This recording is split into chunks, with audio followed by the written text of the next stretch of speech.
이번에는 그 내가 찍고 싶은 사진. 자, 비상독서 4단원의 두 번째 제시문입니다. 내가 찍고 싶은 사진. 아, 이건 진짜 내가 이거 설명을 해야 되나 싶을 정도의 글이긴 합니다. 자, 이거 내가 찍고 싶은 사진은 그런 에세이죠. 자, 에세이는 이제 수필의 한 가지입니다. 자, 수필의 한 가지인데, 자, 요게 지금 요게 있는 지금 이게 결과적으로는 되게 분석적이고, 그리고 예시를 사용하고 있다라고 나와 있습니다. 이거 교과서에, 그 자습서에도 나와 있어요. 자, 이게 왜 그러냐면, 이게 사진을 잘 찍는 방법에 대해서 얘기를 하고 있는 거야. 그래서 전체적인 구조가, 이건 에세이이기 때문에 처음, 그 다음에 중간, 그리고 끝, 이런 식으로 되어 있는데, 이 중간이 또 두 가지로 나눠져 있죠. 근데 얘는 중간이 두 가지로 나눠 있다기보다 이 구조가 그냥 이렇게 돼 있어요. 그래서 이거는 인물 사진을 찍는 방법, 그 다음에 풍경 사진을 찍는 방법, 자, 요렇게 나와 있거든요. 왜냐하면, 그래서 이제 결국에 인물 사진, 그 다음에 풍경 사진, 그 다음에 끝, 이렇게 되어 있다. 그러니까 이 두 부분이 이제 중간 이렇게 되는 거죠. 그쵸? 중간, 그 다음에 끝. 그래서 이제 마지막에 사람을 만나고 풍경을 접하니까 우리가 이제 소중한 사진을 찍는 방법, 이거다. 이런 얘기야. 자, 이게 진짜 설명할 가치가 별로 없어요. 설명할 가치가 별로 없는데, 그래도 해야지. 그치? 한번 해볼게요. 해볼게요. 자, 처음 해보겠습니다. 자, 처음을 한번 보면요. 자, 사진을 잘 찍을 수 있을까? 자, 그래서 의문의 형태로 의문의 형태로 시작을 했죠. 그래서 조작법을 능숙하게 익히면 사진을 잘 찍을까? 라고 해서 여기서 핵심은, 자, 이 사진을 잘 조작하는 것이 핵심이 아니다. 이런 얘기를 하는 거예요. 그래서 이게 요즘에는 사진을 잘 찍는다는 게 이제 얼마나 기술적 완성도가 되게 중요하다고 얘기하는데, 이 조작, 그러니까 기술적, 자, 완성도 있잖아요. 완성도. 사실 이건 별로 중요하지 않다. 이런 얘기를 하는 거죠. 사실 근데 뒷부분의 풍경 사진에서는 이것도 중요하다라는 얘기가 나오긴 하지만 어쨌든 이게 핵심이 아니라는 거야. 자, 이거는 뭐냐면 경험과 봐야 할 방향이다. 그래서 여기서 진짜 중요한 것은, 자, 경험이고, 그리고 바라보는 방향이 굉장히 중요하다. 자, 이렇게 얘기를 했습니다. 자, 그래서 기술적 지식의 행간을 메워줄 경험과 바라보아야 할 방향이다. 그래서 흉내내지 말고 자신만의 이야기를 풀어낼 줄 알아야 한다. 자, 그러니까 어떤 사진마다 스토리가 있어야 된다. 뭐 이런 얘기를 하는 거겠죠. 자, 그래서 이 처음은 이렇게 나와 있습니다. 자, 그리고 자, 이게 중간으로 가볼게요. 자, 중간 1입니다. 자, 중간 1은 결국에는 이건 인물 사진. 자, 인물 사진. 자, 결국엔 사람을 찍는 것이다. 라는 얘기를 하고 있는 거예요. 그래서 우리가 이제 여기서 이제 사진에 대한 얘기를 하는데, 선생님이 개인적인 얘기를 하면 선생님은 여행 가서 사진을 안 찍어요.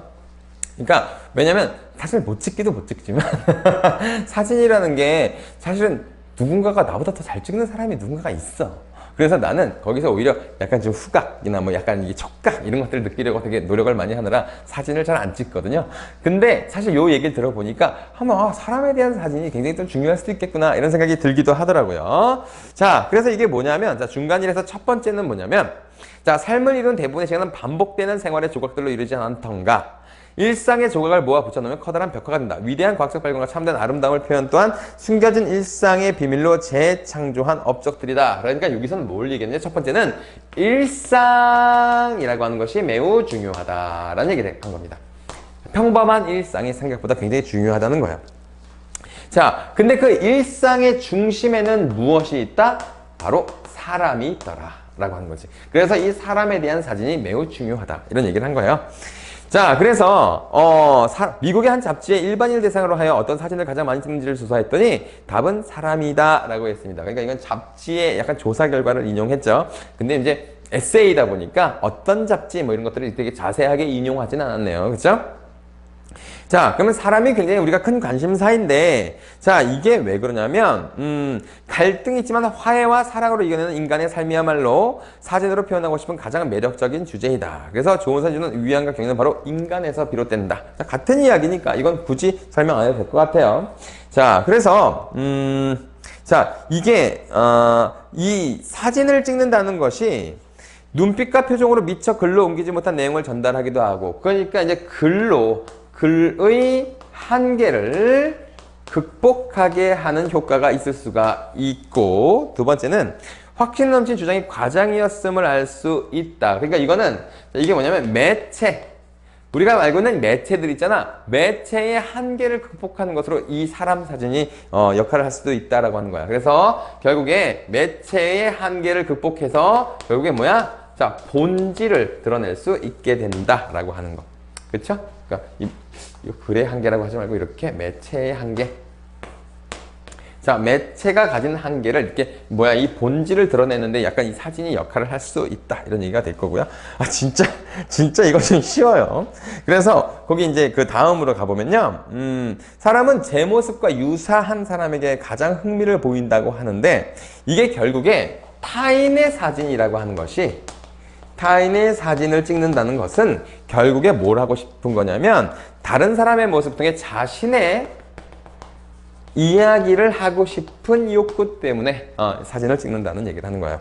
그래서 이거는 또 다른 이야기로 이게 소통에 대한 욕구라는 거죠. 자, 소통에 대한 욕구. 그래서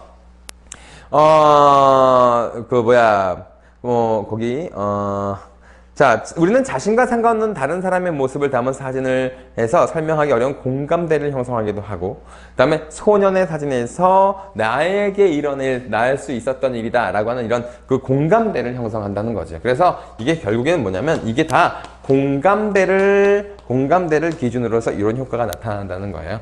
자, 그런 거고요. 자, 그래서 이제 우리가 사실은 이 사진이라는 것이 여기도 나와 있지만 어떤 효과가 있느냐면 여러분들이 이 시간이라고 하는 걸 잘 생각해 보면요. 그러니까 이 시간이라고 하는 건 지금 내가 말하고 있는 이 순간에도 시간이 가고 있잖아. 그치? 이거를 잡을 수 있는 방법이 없어, 시간은. 그치? 그냥 계속 티각티각 가고 있잖아.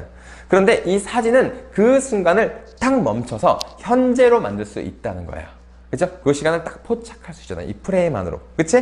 프레임으로 이게 포착할 수 있기 때문에 우리가 이제 사진은 순간을 잘라낸 과거의 시간과 행동을 현재로 되돌려 놓는다라고 해서 이게 사람이 이제 인생을 살면 이 시간이라고 하는 것은 자, 잡을 수가 없는 아이잖아요.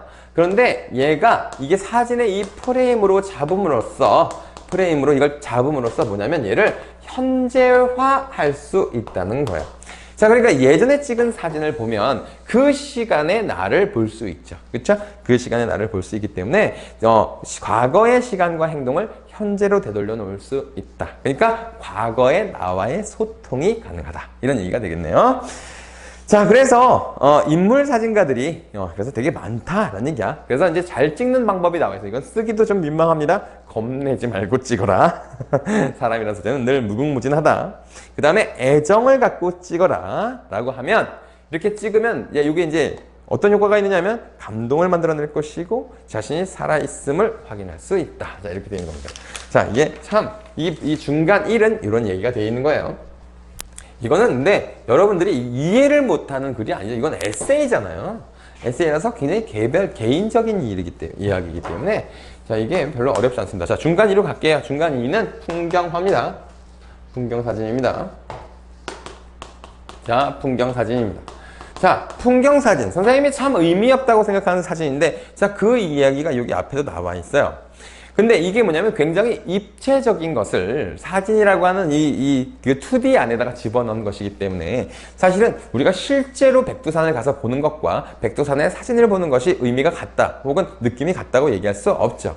자, 그렇지만 의미가 있다는 거예요. 그래서 무슨 의미가 있는 것이냐면 자, 풍경을 바라보는 자신의 인식과 풍경 사진은 원래는 이제 실제로 보는 게 더 좋지만 얘는 뭐를 드러낼 수 있느냐면 풍경을 바라보는 인식과 자신의 인식과 그리고 프레임이라고 하는 게 요거 네모칸 요 액자 요걸 프레임이라고 하잖아. 그치? 자기의 시선을 딱 보여줄 수 있다는 거잖아요. 자, 그래서 다시 말해 풍경을 보는 이게 훌륭한 풍경 사진은 그냥 재현이 아니라 뭔가 내가 봤던 그 백두산을 재현해내는 것이 아니라 이걸 어떻게 자신의 인식과 프레임으로 해석을 하는 거라는 거야. 해석을 하는 거야. 그러니까 자, 그래서 자신의 풍경 사진은 더 많이 생각하고 자신의 해석을 더할 때 의미 있는 사진이 된다는 거야. 그러니까 풍경 사진은 원래 근본적으로는 큰 의미가 없을 수 있다는 거지. 없을 수 있어. 그런 한계를 가지고 있어. 하지만 걔가 의미가 있으려면 어떻게 해야 돼? 그것을 그대로 재현해내려는 노력보다는 자신의 해석을 집어넣어줘야 된다는 거지. 그러면서 그 예로 사진이 하나가 돼 있어. 어떤 골목길이 나와 있거든. 근데 한 누리집의 사진 공모전에 출품된 작품이다 해놓고 나와 있죠. 자, 이거는 이 사진을 보면서 각각 다 다른 생각을 할 수 있다는 거야. 자, 지금 이 사진은 이 사진가의 프레임과 해석이 들어가 있는 사진이야. 자, 그런데 이게 옛 모습을 간직하고 있고 한방눈이 내리고 있고 뭔가 익숙하면서도 초현실적이기도 하고, 그러면 사면이 막힌 골목 저편에 붉은색 도끼처럼 성체처럼 굳건하게 버티고 있어 현실에 존재하지 않는 공간처럼 보이기도 하고, 그래서 실제감 있게 표현되기도 하였고, 그 다음에 구체적 실체의 사진이라고 할 만도 하고, 그 다음에 누군가가 찍었던 방식을 따라한 식상함도 없고, 그러니까 이 사진이 갖고 있는 아주 좋은 점들을 쫙 나열했어요. 그쵸? 자, 이건 이제 열거를 했습니다. 자, 그런데 이 사진을 보는 느낌은, 이 사진이 굉장히 훌륭하다는 건 쫙 나열을 해놨어요. 자, 그런데 이 사진이 자, 사람들마다 다 다른 느낌을 준다는 거야. 자, 어떤 사람한테는 어떤 느낌을 주냐면 낭만적인 공간이라고 느끼기도 하고요. 이게 낭만적이라고 느낄 수도 있고요. 자, 그 다음에 오히려 고단한 삶의 현장을 찾은 듯한 인상을 받는, 자, 여기서 고단함을 느낄 수도 있다는 거야. 그러니까 고단함이 아니라 고단한 현실을 보여준 사진이라고 느낄 수 있는 사람도 있다는 거지. 그래서 사람이 한 명도 등장하지 않는 사진에서 사람의 흔적이 느껴진다는 거지. 결국에 뭐야? 이게 다 뭐야? 결국에 자, 사람이 없지만 사람의 흔적을 느낄 수 있는 풍경화다. 이렇게 얘기가 된 거죠.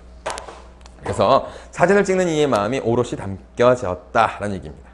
자, 이건 굉장히 일상적인 사진이기도 하죠. 자, 그래서 사진을 찍을 때 사물의 외피를 옮기는 것뿐 아니라 내면의 본질을 담아내기를 소망한다. 그래서 결국에 이렇게 담는 사진들은 자, 외피, 그러니까 겉의 표면을 찍은 것이 아니라 그 본질을 찍는 것이 된다는 거야. 그래서 사람의 그 흔적을 느낄 수 있게 여기 찍은 사진은 어떤 본질을 드러낸다는 겁니다. 그래서 진짜 쉬워요, 이거.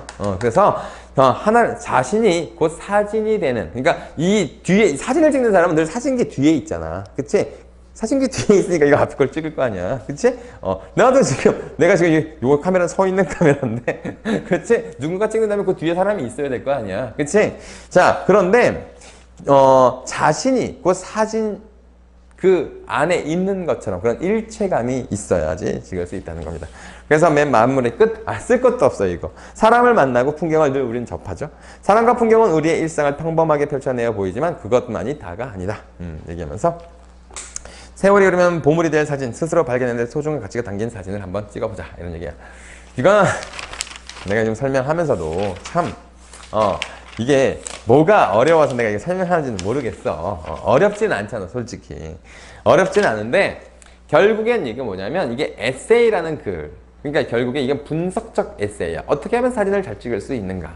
그래서 인물 사진을 잘 찍는 방법과 풍경 사진을 잘 찍는 방법. 근데 그거를 어떤 기술적인 걸 설명한 것이 아니라 자기의 어떤 본질을 담아야 된다는 거지. 그치? 그리고 이제 그 인간을 찍는 그런 이유.